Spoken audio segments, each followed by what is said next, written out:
What's up, guys? Chris Basil Builds here. Wanted to do a video on the Honda Civic. I've tried to film this video a little bit over the span of working on it, but I lost the clip of me first tearing it down, and I don't think I even did a video necessarily of the car to start out with. But so what it is, it's a 2001 Honda Civic. I bought it at the end of December. It was a crank no start. It sounded bad, like it had low compression, so I brought it home, verified we only had compression on one cylinder and the compression we had was not enough. So we proceeded to remove the head, found bent valves on cylinder one. I got the head brought to the machine shop, got it redone. Head is perfect, ready to go. Once I got the head back, I wasn't thinking, and I was going to set timing and going to put the, head gasket on and all that. And I realized number 1, 2, and 3 cylinders were all down. And it should be 1 and 4 go together, 2 and 3 go together. So 1 and 2 shouldn't be ever together, unless if it's like in the middle. So I knew I had a problem. So I took the oil pan off to determine that it broke a rod in cylinder number 1. So it didn't throw a hole through the block or the oil pan, but that's what happened. So here in a second, we're going to go down to the garage, and I'm going to show you guys what I've done to try to rectify this situation. And we're going to get her put back together and see where it ends up. Thanks for tuning in, guys. Chris Basil Builds. Well, I made a junkyard acquisition, and I don't know if it was a good one or not, but we'll see. It's better than what I got. So this is a D17A motor out of a 2001 to 2005 Honda Civic, like the one that we're working on inside. I picked this particular one from the pull-apart salvage, mainly because it was already out and on the ground. It's pretty handy. It looks okay. I mean, it was really dirty, So I cleaned it yesterday. I'm gonna clean it again. I just did like an initial degrease and rinse off just to see if I could get the main crud off it, which worked pretty good. But when I got it, I realized a couple of interesting things. It's got junkyard markings on it from 2018. You guys might know better than me. The engine tag just says D17A. My car says D17A1. I don't think this was a VTEC engine. Mine is not. I think for my purposes it's not going to matter. But I mean, I don't exactly know what car it came out of. It was sitting next to 2 Civics, so very well could have been one of the either, and neither of them were EXs. So as far as I can tell so far, spins over, all pistons are connected, unlike my other engine. So step in the right direction. I think our plan of attack, just keeping a cover on here. Of course, I cleaned this up, and then I mowed and made a huge mess. So really stupid, but whatever. So I fogged it last night before I went to bed. Got the rickety don't kill you engine stand ready to go. Also got a 0-turn lawnmower. Kind of a fun story. We'll do a video on that. Also, the Jeep, need to do some stuff with it. So far we've got it running and stuff. I mean, I say running and driving, I don't know. I mean, it drives. It drove on and off the trailer before I fixed it, so it drives. But it needs tires. So it's got two 45/75/16s on it, which is kind of an oddball size. It's supposed to have two 25/75s on it. Those tires are a lot cheaper, but I don't know if I want to go that small. I don't really want to go bigger because I'm not trying to like make a mud truck out of this thing, but just can't decide the way to go. So that's where we're at with that. We'll go inside to the Civic. It's not really much to say. I think I basically covered most. I took the last video with something else, and I decided maybe I should just reshoot it here. So what we determined was, with the Civic, that the engine,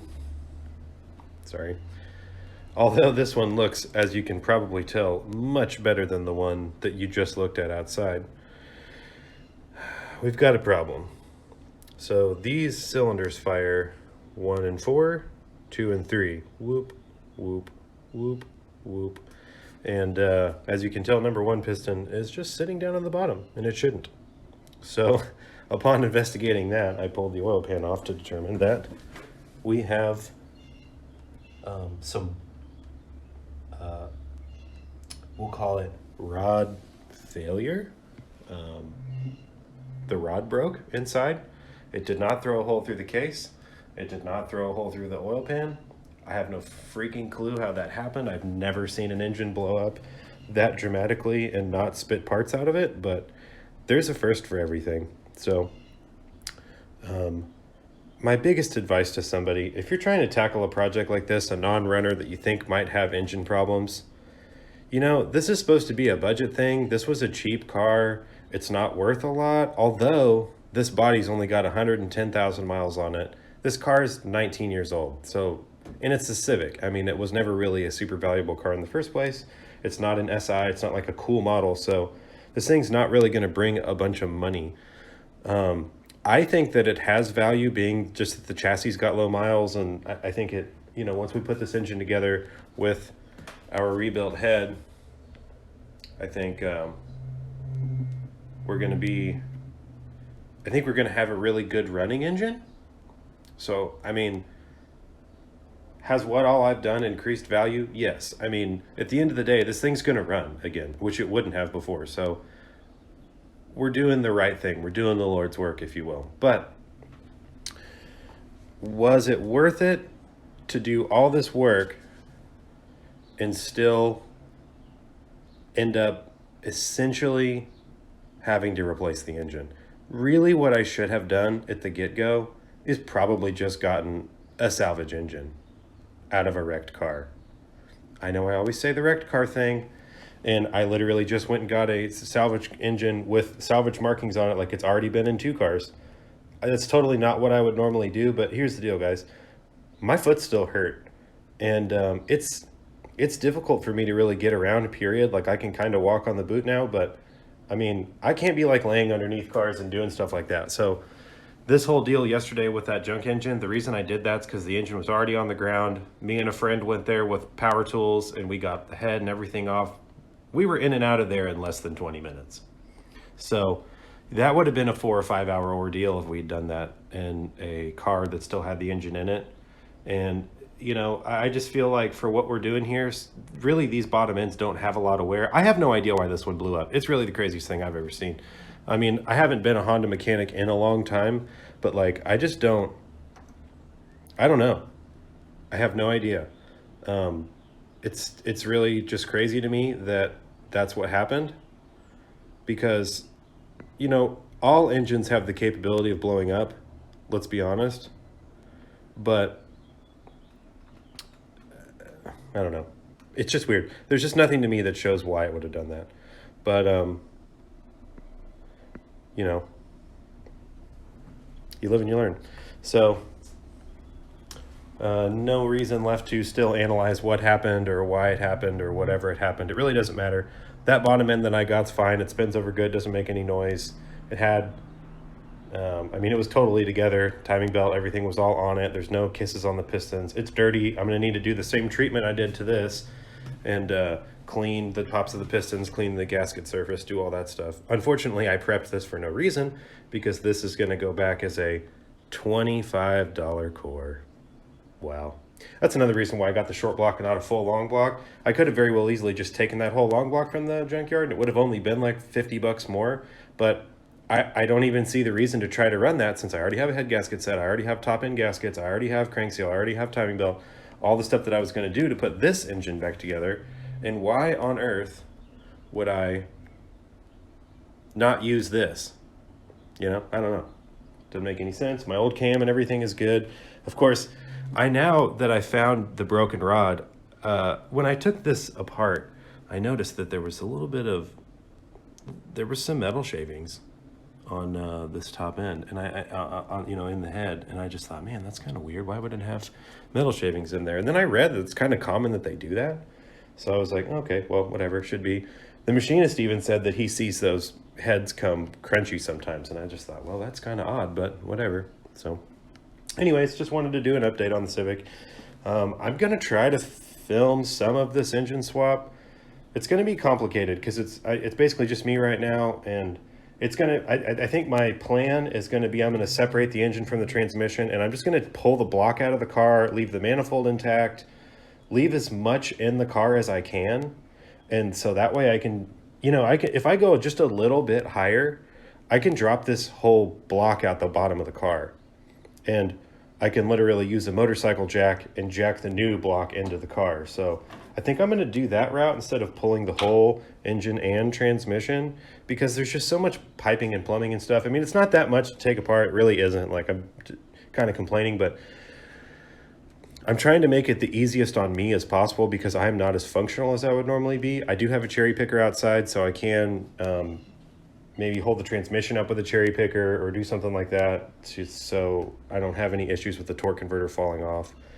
But I think what I'm going to do is just get the other block as clean as I can. I'm going to get underneath here and take as many things off as I can to where I can just take off this motor mount, these bell housing bolts, well, and of course the ones all the way around, and the flex plate bolts, which I can already get to since I have the oil pan off this already. I already have the access cover and all the stuff off the transmission, so it shouldn't be too much. I mean, I don't care about swapping shields and brackets and stuff. All that stuff's on my other engine. I am going to reuse my motor mount bracket because mine's in better shape. I'll go through everything as I go and just keep whatever's better.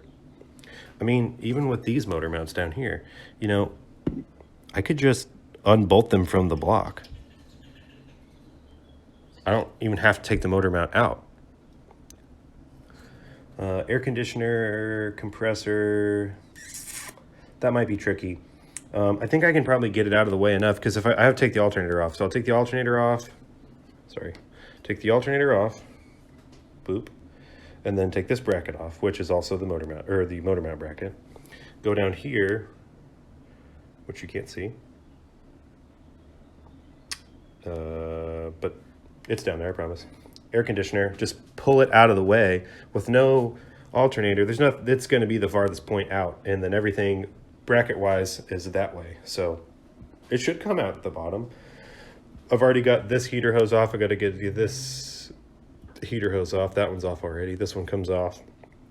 I think there might be one. Yeah, there's one other right there, which luckily, since, you know, we just tore this other one down yesterday, it's kind of fresh in my mind. We've got a knock sensor here, and then there's an oil pressure sender there, which I realized. So initially when I watched the YouTube video on how to do the head gasket job, just as a refresher, like an in-cab deal, I knew how to do it, but I was just going to see if someone had some quick how-tos. Well, this guy suggested lifting the head up off the block, putting a piece of wood or whatever on the block and separating it to get to this bolt, because it's a real pain to get to. But I realized if you have that oil pressure sender out of the way, you can get a ratchet in there and get to it. That's what we did at the junkyard, and it worked way better. So I think that's what I'm going to do when I put it back together, because I kind of have an issue with wanting to bolt the manifold up, get the bracket thing back down on the where the back mounts are on the back of the block to set the head down to torque it. I'd rather set the head on it, torque it, slide the manifold back on with the two brackets that go up that hold the back of the manifold, get those off, bolt that part back to the manifold, and then just go boop, slide it on, and get that back nut. I think that's going to be the way to do it for proper sealing and all that. So that's going to be the method I take, or I'll try, whatever. I mean, you know, either it'll work or it won't. So other than that, I think I've got a game plan. I just need to get under there. I think first step, because the thing is, so, well, the problem with the engine stand, car's up on jack stands on the front currently, and the back isn't, because I just, you know, was trying to save time. So to roll underneath it with a creeper, I really need to lift the back up too, because otherwise it gets real tight. So but if I want to use the engine hoist, this car's got to go outside because there's not enough room to fit an engine stand right there, or a crane. So that's kind of where my head's at. I could actually, my buddy's engine hoist happens to be a lot smaller than the last one I used, so I think I might even be able to slide it through this gap and then maybe set it up right here just to hold the transmission. I don't know. And then I can use, I've got a couple of these motorcycle jacks. These motorcycle ATV jacks, yeah, trash can. They come in really handy for lifting up flat stuff like transmissions. They can hold your engine up. I mean, they're rated for 1,000 pounds. They're rated to hold a motorcycle. As you guys can always see, my engineless FXR. What's up? So it's rated as just as much as the cart or as the table is. So figured that'll be plenty to lift that block up or whatever and get this thing exchanged. I want to get this car running. I'm sick of looking at it disassembled in the garage. This thing's been sitting around for a couple months now. It hurt me, so I must make it pay. Which, I mean, this car deserves to run again. It'd be a shame for this thing to go to the junkyard, in my opinion. And again, I know a lot of times I probably talk about these cars like, it'd be a shame to see this 2001 Honda Civic go to the junkyard. No. What will we do? One less coupe, no options, Honda Civic at the junkyard. I mean, it does have perfect seats. The dash is really nice. It's still got the original tape player. Can you believe that? When do you ever see a Honda Civic that no one's put a Walmart special stereo in? It's just refreshing to me. So that's why I feel like the car's worth saving. Do I think I'm going to make money off this car? At the end of the day, no. I've already spent too much time on it. There's no way I can make any money on it at this point. But I don't really care. At this point, it needs to become useful. It will pay me back for the money I've spent, I bet. So we'll look at it that way. So yeah, and man, the weather's been so nice these last couple days. We're gonna do some working on some boats here pretty soon, and that should be cool. So anyways, just wanted to do a check-in. I haven't really done a video in a while, so let you guys know what I've been up to dealing with some BS with the Honda. So thanks for watching. If you want to see more stuff like this, more indecision making, be sure to like the video, share it, tell your friends about it, subscribe to my channel, Chris Basil Builds. And well, everybody, thanks for tuning in. I just wanted to do an update about what I've been up to the last couple weeks.